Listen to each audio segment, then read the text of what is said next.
Macho John Madden, they call me Juanito in Mexico. I want to make a comment about what I'm calling these days the vida ecstatica, the ecstatic life, being fully alive. One of the things it involves is making amends when you have hurt somebody, to go back to them and say, hey, I made you the bad guy in my story when I realized now you were just playing a role and I had a variety of responses to what you did, but I no longer regard you as the bad guy, and I'm sorry I ever did. That can be very healing to do that. I see life in dialectics, so the other pole of that dimension is to go back and say, I'm still pissed off at you for something you did, and I need to tell you.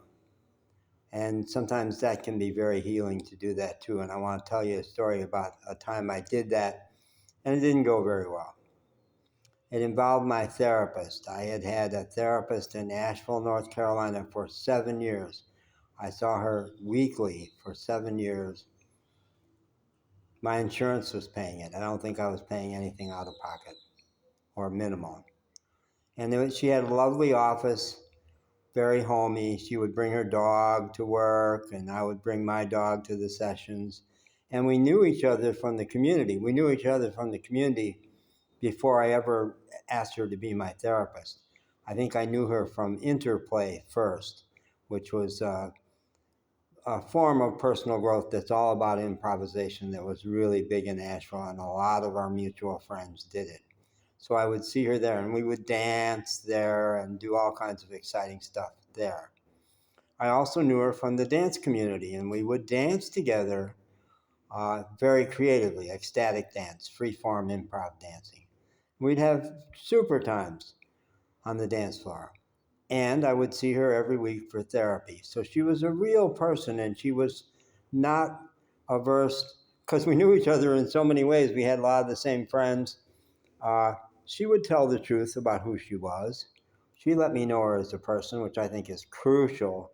Don't trust a therapist who won't let you know some things about them as a person, and who won't give you a real, genuine human response to something I said, something you say. But this is a time that after I was her therapy client, I went back and said something authentic, and she responded defensively. Halfway through the 7 years that I saw her, I had an early insurrection against the diagnosis, the erroneous diagnosis, first of clinical depression and then bipolar disorder, that I wore for 30 years and was incredibly destructive in my life. And an early moment of waking up and seeing that that wasn't true of me, I said to her, I don't think I ever have been manic. I have high energy. But that's just me. I have high energy. I have a lot of energy. And I don't think I ever really was depressed. The depression has been a response to the diagnosis and seeing myself as flawed, broken, and to the terrible drugs I take. I think I don't need those drugs. I think I would be a lot better off without the drugs and without that label. Well, in addition to all the wonderful creative things she did and the wonderful creative person she also was a creature of the mental health system. She had worked in that system for years, worked side by side with psychiatrists, and she believed in diagnoses in a way I absolutely do not anymore, and kind of never did, except that I absorbed one and took a beating from it. So her response to me was, you're not sleeping, you're dysregulated. Nice psychiatric term. So basically she said, yeah, you do. You have a psychiatric disorder. You have mania, you're not sleeping. Well, when I have high energy, I don't sleep, okay? I don't need as much sleep. That's always been true. It's currently true. In a camper van for 4 years, I had a lousy bed. In this little casita, Spot is using my bed right now, and sometimes both dogs use my bed. It's a wonderful bed, and I sleep great in that bed. But I don't sleep all the time. I'm often up in the middle of the night shooting a video, having an insight, capturing a to-do. A wonderful Facebook poster a long way time several years ago said, I see you, you're the artist. Your light is on at 3 a.m.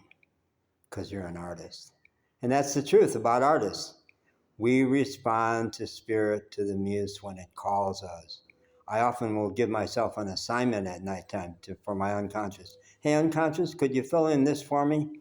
Boom, and my unconscious does, either in the morning or in the middle of the night. So it's not important to me to sleep all the time. I don't need 7-8 hours a night. No, I don't. I probably had 4 last night and I'm great. But she said, you're dysregulated. And she crushed my rebellion. She did, because I trusted her. I loved her and I trusted her too much. So it was another few years before I finally really got clear and threw off the shackles of the meds and became mighty, a whole dramatically better person. So I had left Asheville. I was riding around in my camper van up in the high mountains of western North Carolina. I realized you need to go back and tell her that I think she's still doing therapy. She was semi-retired, not doing as much therapy, but she was still doing therapy. And you need to tell her that her reliance on the diagnostic model, the whole psychiatric model, hurt me. It hurt me. And I'm not in pain anymore. I'm doing great. So you don't have to feel guilty about it. But I would like, apology would be great. But at the very least, I want you to get it. I want you to understand what happened there. And I need to tell my truth. So we made an appointment. I came back to Asheville. I would go back to Asheville periodically. We made an appointment to meet in this one park in one morning. And it was a park I knew well, and there was a tennis court there that was being used for pickleball that morning. And she was late, so we didn't have a lot of time. We had scheduled like 40 minutes, and we had like 20. So I had to get right down to business. So I told her, this is where I stand with that. Did she apologize? No. Did she get it? Not that I could tell. Her response was, well, I'm not perfect. Bullshit. She's better than that. You know, she was a therapist for so many years. She could have responded better than that. All she needed to do was say, yeah, I get it. It sure looks like that diagnosis always was wrong. Even the psychiatrist, your final psychiatrist, said it was always wrong. I get it. That's all I needed, but I didn't get that. So that was now 5 years ago.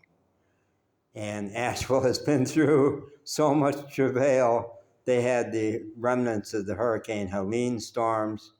Not remnants, they got battered. Everybody in Asheville has gone through so much trauma. And I'm back in touch with some of them. One of my old Asheville friends just gave me a really nice comment to a Facebook post this morning. And I'm back in touch with a couple of people. So I'm wanting to get in touch with her again. And I'm wanting to ask my friend Tom Kilby, who I am in touch with and who certainly, I'm sure, sees her. Do you have any information on her? Any way I could reach out to her and at this point not challenge? All I need to do now is say, hey, how you doing? Geez, you guys have had a hard time. And I really do believe I stand on once you've loved somebody, you'll always love them. And she and I loved each other. We did. So I still love her. So I want to say that to her now. If she'll talk to me. Some people don't. So I've been gone from Asheville for 3.5 years now. So we'll see. She doesn't have to follow my YouTube channel. She doesn't have to say, well, you're not the Messiah, but you are one of the world's all-time most conscious people. No, she doesn't have to say any shit like that. So it would be nice if she said, well, thanks. It's good that you're thinking of me. And yeah, it's been a hard time here. Something. Okay.